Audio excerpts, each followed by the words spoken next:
Hey guys, this is Sonu Alawat लेकर आ चुका हूं आपके लिए एक और गवर्नमेंट जॉब अपडेट जो कि निकल के आ रहा है इंडियन पोस्ट जीडीएस रिक्रूटमेंट 2023 की तरफ से।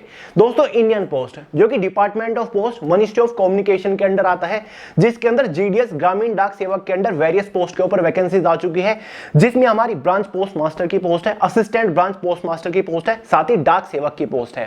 देखिए दोस्तों, ऑल इंडिया की वैकेंसी है, मेल और फीमेल दोनों ही कैटेगरी कैंडिडेट इस वैकेंसी के लिए फॉर्म अप्लाई कर सकते हैं। टोटल नंबर ऑफ वैकेंसीज भी इस बार ठीक ठाक रखी गई हैं। तो चलिए इस रिक्रूटमेंट के रिगार्डिंग एकदम डिटेल से बात करते हैं। देखिए दोस्तों, सर्कल वाइज वैकेंसीज की डिटेल्स तो लेंगे ही, साथ ही इसका detail selection procedure step by step आपको समझाऊंगा, यानी कि फॉर्म अप्लाई करने के बाद ज्वाइनिंग लेने तक आपको किस किस स्टेज से होकर गुजरना पड़ेगा। एलिजिबिलिटी क्राइटेरिया के बारे में बात करेंगे, एज लिमिट, एजुकेशन क्वालिफिकेशन की मिनिमम रिक्वायरमेंट क्या है और इनमें से किस पोस्ट के ऊपर सिलेक्शन होने के बाद आपकी इनिशियल इनहैंड सैलरी क्या रहेगी। देखिए दोस्तों, इंडियन पोस्ट जीडीएस की सैलरी समझना थोड़ा सा पेचीदा है, लेकिन मैं आपको डिटेल से समझाऊंगा। काफी सारे लोग सोचते हैं कि यार सैलरी तो काफी कम है, हम फॉर्म अप्लाई करें या फिर ना करें। अगर आपको सैलरी कम लग रही है, मतलब आप अभी तक इसके सैलरी का फंडा नहीं समझे। देखिए दोस्तों, इसमें आपका टीआरसीए लगता है, टाइम रिलेटेड कंटिन्यूटी अलाउंस, जिसको मैं आपको डिटेल से समझाने वाला हूं। जो नोटिफिकेशन में सैलरी आपको लिखी दिखाई दे रही है, उससे आपको कहीं ज्यादा सैलरी देखने को मिल जाती है। साथ ही दोस्तों, जॉब लोकेशन के बारे में बात करेंगे, जॉब प्रोफाइल के बारे में बात करेंगे, यानी कि इनमें से किस पोस्ट के ऊपर सिलेक्शन होने के बाद फाइनली आपको काम क्या करना पड़ेगा। तो वैकेंसी थोड़ी सी यूनिक है, थोड़ी सी इंटरेस्टिंग है। अगर आप वैकेंसी को लेकर थोड़े से भी इंटरेस्टेड है, वीडियो को आखिर तक जरूर देखिए। तो चलिए फटाफट शुरू करते हैं। जैसे कि दोस्तों आपको शुरुआत में बताया, इंडियन पोस्ट के अंदर जीडीएस ग्रामीण डाक सेवक के अंदर वेरियस पोस्ट के ऊपर ये वैकेंसी निकली है। सभी पोस्ट को कंबाइन करके टोटल नंबर ऑफ वैकेंसी इस बार 30,041 निकली हुई है और ये total number of vacancies category wise, circle wise divided है, जैसे कि आप स्क्रीन के ऊपर देख रहे होंगे। आंध्र प्रदेश से टोटल वैकेंसीज 1058 है। असम राज्य के 3 सर्किल बनाए हुए हैं, जिसमें से एक में 675 वैकेंसी है, एक में 163 और 17 वैकेंसी है। बिहार सर्किल से टोटल वैकेंसीज 2300 है, छत्तीसगढ़ से 721 है, दिल्ली से 22 वैकेंसी है, गुजरात से 1850 है। सभी सर्किल की वैकेंसीज की डिटेल दे रखी है, किस कैटेगरी से कितनी वैकेंसीज है और नीचे टोटल नंबर ऑफ वैकेंसीज के बारे में डिटेल्स दे रखी हैं। फॉर्म अप्लाई करते टाइम आपके पास एक फ्रीडम रहेगी, जिस भी सर्किल से आप चाहो उस सर्किल से आप फॉर्म अप्लाई कर सकते हो। बस उस सर्किल की लोकल लैंग्वेज की नॉलेज आपको होनी चाहिए। वैसे आप किसी भी सर्किल, किसी भी स्टेट से फॉर्म अप्लाई कर सकते हो। यह पॉइंट मुझे काफी बेहतर लगा कि फॉर्म अप्लाई करने से पहले ही आप अपने अकॉर्डिंग जॉब लोकेशन भी चूज कर सकते हो। और दोस्तों, इतना ही नहीं, आप फॉर्म अप्लाई करने से पहले यह भी जान सकते हो कि किस सर्कल के अंदर से, किस डिस्ट्रिक्ट के अंदर, किस पोस्ट के ऊपर कितनी वैकेंसी है। जैसे आप इसके ऑफिशियल वेबसाइट के ऊपर जाओगे, आपको सभी सर्कल दिख जाएंगे। जिस भी सर्कल से आप फॉर्म अप्लाई करना चाहते हैं, सिंपली इसके ऊपर क्लिक करिए। मान के चलिए आप गुजरात सर्कल से फॉर्म अप्लाई करना चाहते हैं, तो हमने गुजरात सर्कल के ऊपर क्लिक कर दिया, तो यहां पर आपके सामने गुजरात की सभी डिविजन्स खुल जाएंगे, यानी कि डिस्ट्रिक्ट खुल जाएंगे जहां पर पोस्ट वाइज वैकेंसीज है। अब जिस भी डिवीजन में आपको वैकेंसीज के बारे में जानकारी चाहिए, सिंपली नीचे जाकर सिलेक्ट डिवीजन वहां पर कर दीजिए और व्यू पोस्ट के ऊपर क्लिक कर दीजिए। आपको डिवीजन वाइज, पोस्ट वाइज सभी वैकेंसीज दिख जाएंगी, एग्जैक्ट लोकेशन भी दिख जाएंगे। ठीक है, तो जो फाइनल कट ऑफ बनेगी ना, वो आपकी सर्किल वाइज तो बनेगी, साथ ही आपकी डिवीजन वाइज भी बनने वाली है। तो यार ये चीज काफी इंटरेस्टिंग मुझे लगी इस वैकेंसी में। बाकी की इंफॉर्मेशन आके मैं आपको दे रहा हूं, वीडियो देखते रहिए। सबसे पहले बात कर लेते हैं यार इंपोर्टेंट डेट्स के बारे में। दोस्तों, फॉर्म इसके ऑलरेडी कल से, यानी कि 3 अगस्त 2023 से स्टार्ट हो चुकी है। फॉर्म की जो लास्ट डेट रखी गई है वो 23 अगस्त 2023 रखी गई है। अगर आप फॉर्म अप्लाई करते टाइम कोई मिस्टेक कर देते हो, तो आप उसको दोबारा से क्रैक्ट भी कर सकते हो।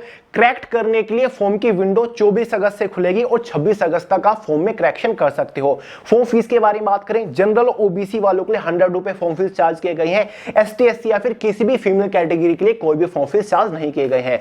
बढ़ते हैं एलिजिबिलिटी क्राइटेरिया की तरफ, एज लिमिट को डिस्कस करते हैं। जनरल वालों के लिए मिनिमम एज लिमिट 18 ईयर है, मैक्सिमम एज लिमिट 40 ईयर रखी गई है।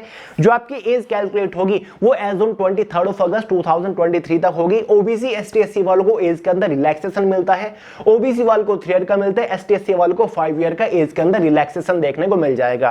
बात करते हैं एजुकेशन क्वालिफिकेशन में, जो कि बिल्कुल भी कॉम्प्लिकेटेड नहीं है। दोस्तों, अगर आपने 10th पास किया है तो आप इंडियन पोस्ट जीडीएस की इस वैकेंसी के लिए एलिजिबल है, आप फॉर्म अप्लाई कर सकते हैं। एक और चीज का ध्यान रखिएगा, 10th में आपके पास मैथ्स और इंग्लिश सब्जेक्ट होना कंपलसरी है, जो कि मेरे हिसाब से हो गई, भले ही आपने किसी भी स्टेट बोर्ड से 10th पास ही क्यों ना किया हो। अब देखिए दोस्तों, इसी के साथ साथ आपको कंप्यूटर की बेसिक नॉलेज होनी चाहिए। जिस सर्किल से आप फॉर्म अप्लाई कर रहे हो उस सर्किल की लोकल लैंग्वेज की बेसिक नॉलेज आपको होनी चाहिए। साथ ही दोस्तों, आपको साइकिलिंग की भी नॉलेज होनी चाहिए, जो कि मेरे हिसाब से सभी के पास होगी ही। एक और बात का ध्यान रखिएगा, जब आप इसका ऑनलाइन फॉर्म अप्लाई कर रहे होंगे तो आपसे 10th के मार्क्स पूछे जाएंगे। तो अगर 10th में आपकी सीजीपीए आई थी, मतलब ग्रेडिंग सिस्टम था, ग्रेड पॉइंट्स थे, यानी कि 10 सीजीपीए, 9 सीजीपीए, 8 सीजीपीए, तो आपको सीजीपीए फॉर्म में फिलअप नहीं करनी, आपको उसको परसेंटेज में कन्वर्ट करके फिलअप करना है। परसेंटेज में कन्वर्ट करने का फॉर्मूला नोटिफिकेशन में दे रखा है। जितने भी ग्रेड पॉइंट आपके थे, मतलब जितने भी सीजीपीए आपकी 10th में आई होगी, उसको 9.5 से मल्टीप्लाई कर दीजिएगा, परसेंटेज आ जाएगा, वो आपको फॉर्म में फिलअप करना है। क्लियर हुआ डाउट? अब फाइनली बात करते हैं इसके सिलेक्शन प्रोसीजर के बारे में, यानी कि जब आप इसको ऑनलाइन फॉर्म अप्लाई कर दोगे तो फाइनल सिलेक्शन लेने तक आपको किस किस स्टेज से होकर गुजरना पड़ेगा। देखिए दोस्तों, इसका सिलेक्शन प्रोसीजर एक भी स्टेज के ऊपर नहीं टिका हुआ है, मतलब एक फाइनल कट ऑफ बनेगी, उसके बेसिस पर आपको फाइनल सिलेक्शन दिया जाता है। इसमें कोई भी एग्जाम नहीं होता, ये एक डायरेक्ट भर्ती है, कोई भी फिजिकल टेस्ट, कंप्यूटर टेस्ट इसमें नहीं होता। 10th के मार्क्स के बेसिस पर कैटेगरी वाइज, सर्किल वाइज एक कट ऑफ बनेगी। अगर आप उस कट ऑफ को क्वालिफाई कर लेते हो तो फाइनली आपका इंडियन पोस्ट जीडीएस की पोस्ट के ऊपर सिलेक्शन हो जाएगा। 3 डिफरेंट पोस्ट है हमारी, branch post master, assistant branch post master, डाक सेवक, तीनों पोस्ट की जो कट ऑफ है वो आपकी अलग अलग जाने वाली है। जिस भी पोस्ट की कट ऑफ में आप फिट बैठोगे, फाइनली उसी पोस्ट के ऊपर आपको पोस्टिंग दी जाएगी, ठीक है। और कट ऑफ आपकी सर्किल वाइज रहने वाली है, जिस सर्किल से आपने फॉर्म अप्लाई किया होगा उस सर्किल की कैटेगरी वाइज कट ऑफ जाएगी और डिवीजन वाइज कट ऑफ जाएगी। जिस भी डिवीजन की कट ऑफ में आप फिट बैठोगे, फाइनली उसी डिवीजन के अंदर आपको पोस्टिंग दी जाएगी। तो ये पूरा फंडा रहेगा इसके सिलेक्शन प्रोसीजर का। इस पोस्ट के लिए कट ऑफ अप्रोक्स कितनी जाती है या फिर प्रीवियस ईयर की कट ऑफ क्या थी, ये सारी डिटेल्स मैं आपको आगे दूंगा। पहले बात करते हैं इन पोस्ट के ऊपर सिलेक्शन होने के बाद आपकी इनिशियल इन हैंड सैलरी क्या रहेगी। देखिए दोस्तों, नोटिफिकेशन में क्लियरली कहा हुआ है कि जो बीपीएम ब्रांच पोस्ट मास्टर की पोस्ट है, इस पोस्ट के ऊपर सिलेक्शन होने के बाद जो आपकी सैलरी रहेगी वो 12,000 से लेकर 29,390 रहेगी। लेकिन दोस्तों, ये जो सैलरी है ना, वो टीआरसीए बेसिस पर आपको मिलती है, मतलब टाइम रिलेटेड कंटिन्यूटी अलाउंस आपको इसमें मिलता है। ये जो सैलरी आपको नोटिफिकेशन में लिखी दिखाई दे रही होगी, ये केवल 4 घंटे काम करने की सैलरी होती है, ठीक है। ये होता है आपका टीआरसीए स्लैब 4 आवर। अगर आप 4 आवर से ज्यादा काम करते हो, 5 घंटे काम करते हो, तो आपकी सैलरी 12 से 14,000 हो जाती है। एक टाइम स्लैब आपका इसमें 8 घंटे का भी होता है। अगर आप 8 घंटे काम करते हो तो आपकी इनिशियल इन हैंड सैलरी ही 17,000 के आसपास भी हो जाती है बीपीएम ब्रांच पोस्ट मास्टर की पोस्ट के ऊपर। सर्च करिएगा, इसके बारे में ज्यादा से ज्यादा जानने की कोशिश करिएगा कि टाइम रिलेटेड कंटिन्यूटी अलाउंस क्या होता है इंडियन पोस्ट के अंदर, उसके बेसिस पर आपको सैलरी मिलती है। तो इनिशियल सैलरी आपकी ये होगी 4 घंटे के लिए, फाइनल सैलरी आपकी 29,300 होने वाली है बीपीएम ब्रांच पोस्ट मास्टर की पोस्ट के लिए। एबीपीएम ऐसे ही असिस्टेंट ब्रांच पोस्ट मास्टर की पोस्ट के ऊपर जो आपकी इनिशियल इन हैंड सैलरी है 4 आवर के टाइम स्लेब में, वो आपकी 10,000 है और मैक्सिमम सैलरी 24,470 है। और अगर आप 5 घंटे के टाइम स्लेब में काम कर रहे होते हो तो असिस्टेंट ब्रांच पोस्ट मास्टर की पोस्ट के ऊपर आपको शुरुआती सैलरी 12,000 मिलेगी और फाइनल सैलरी 26,500 होगी। डाक सेवक की पोस्ट के बारे में बात करें तो 4 घंटे के टाइम स्लेब में इसकी इनिशियल सैलरी 10,000 बैठती है, मैक्सिमम सैलरी 24,470 है। और 5 घंटे के टाइम स्लेब में काम करोगे तो डाक सेवक की पोस्ट के ऊपर ही आपकी इनिशियल इन हैंड सैलरी 12,000 बैठेगी और फाइनल सैलरी 26,500 बैठेगी। और ऐसे ही अगर आप डाक सेवक की पोस्ट के ऊपर 8 घंटे के टाइम स्लेब में काम करोगे तो वहां पर आपकी सैलरी लगभग 15 से 16,000 के आसपास हो जाएगी, ठीक है। तो टाइम स्लेब के अकॉर्डिंग इसमें आपको सैलरी मिलती है। किसी से पता करिएगा जो ऑलरेडी डिपार्टमेंट ऑफ पोस्ट के अंदर काम कर रहा होगा। तो चलिए अब फाइनली बात कर देंगे इन पोस्ट के ऊपर सिलेक्शन होने के बाद आपको क्या क्या काम करना पड़ेगा।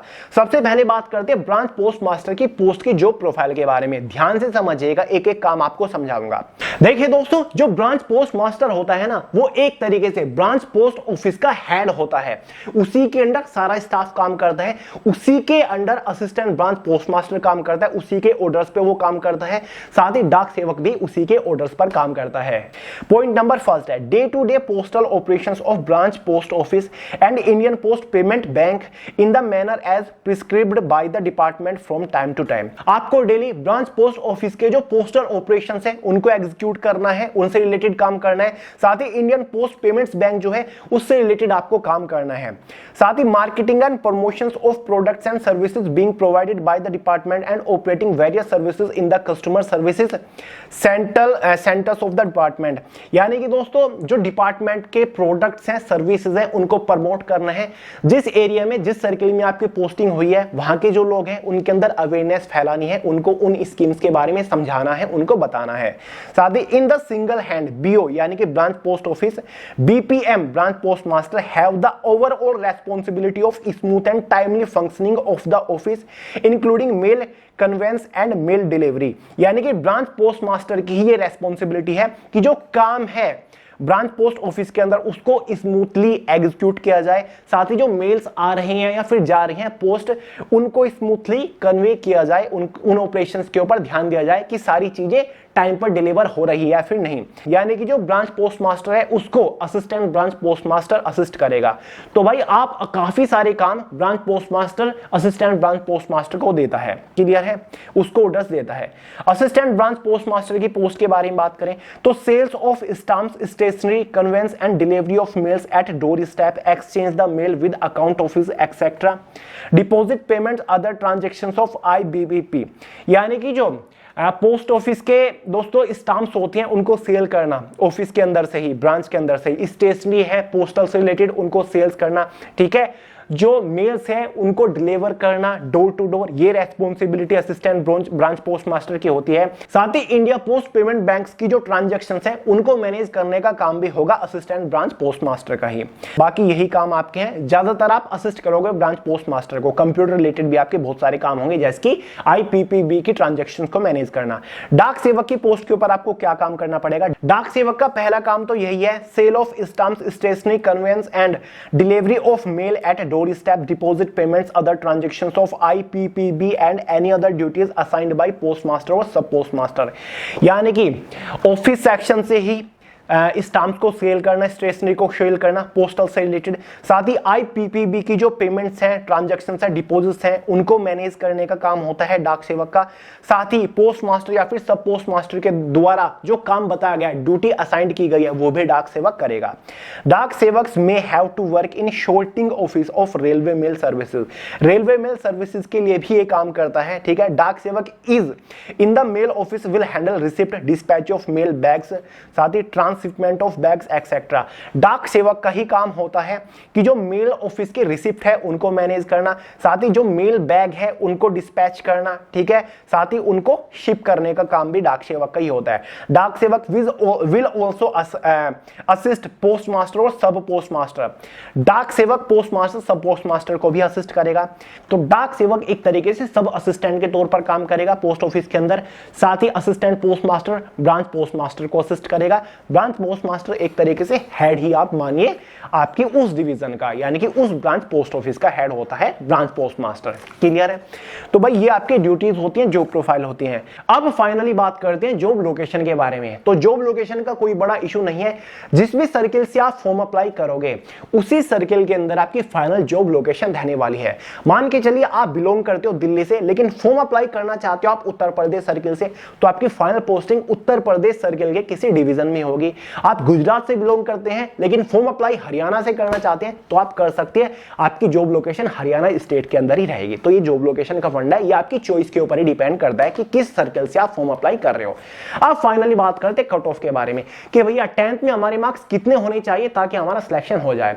देखिए दोस्तों, ये एक यूनिवर्सल ट्रूथ है कि कट ऑफ काफी हाई जाती है, हाई क्या बहुत ज्यादा हाई जाती है, लेकिन ये भी नोटिस किया गया है कि ये वैकेंसी हर 2-3 महीने के अंदर आ रही है और हर बार कट ऑफ थोड़ी सी कम होती जा रही है। कम रहने का मतलब ये नहीं कि 8-10 नंबर कम हो गई, नहीं, 1-2-3 मार्क्स का फर्क लगता है, ठीक है। कट ऑफ बहुत हाई जाती है। कुछ सर्किल्स ऐसे हैं जिनकी कट ऑफ बहुत ज्यादा हाई नहीं जाती। कट ऑफ काफी हद तक सर्किल में कितनी वैकेंसीज निकली है किस कैटेगरी से उसके अकॉर्डिंग भी वेरी करती है। अगर किसी सर्किल से वैकेंसी ठीक ठाक है और वहां से फॉर्म ज्यादा अप्लाई नहीं हुए तो उस सर्किल से कट ऑफ काफी कम रह जाती है। अब जैसे कि असम में 3 सर्किल बनाए हुए हैं, in comparison of other circle वहां की कट ऑफ थोड़ी सी कम रह जाती है। तमिलनाडु के सर्किल्स में से भी थोड़ी सी कम रह जाती है। पता नहीं इस बार कर्नाटक सर्किल है क्या, वहां की भी कट ऑफ कम रहती है, ठीक है। केरला की भी कम रहती है। तो कुछ स्टेट ऐसे हैं जहां से कट ऑफ कम रहती है। तो चलिए दोस्तों इस बार देखते हैं कि सर्किल वाइज कट ऑफ क्या रहती है। जैसे ही कट ऑफ जारी होगी मैं एक डिटेल वीडियो लेकर आ जाऊंगा और कट ऑफ को डिस्कस करेंगे। तो चलिए दोस्तों कमेंट करके जरूर बताइएगा कि 10th में आपके कितनी मार्क्स है, आप फॉर्म अप्लाई कर रहे हो या फिर नहीं कर रहे हो। अगर फॉर्म अप्लाई कर रहे हो तो किस रीजन की वजह से कर रहे हो, नहीं कर रहे हो तो क्यों नहीं कर रहे हो ये भी जरूर बताइएगा, सबका ओपिनियन पता होना चाहिए। तो चलिए, वीडियो पसंद आई हो लाइक करिएगा, दोस्तों के साथ शेयर करिएगा, चैनल को सब्सक्राइब करना मत भूलिएगा। मिलते हैं अगली वीडियो में बहुत ही जल्द, तब तक के लिए जय हिंद।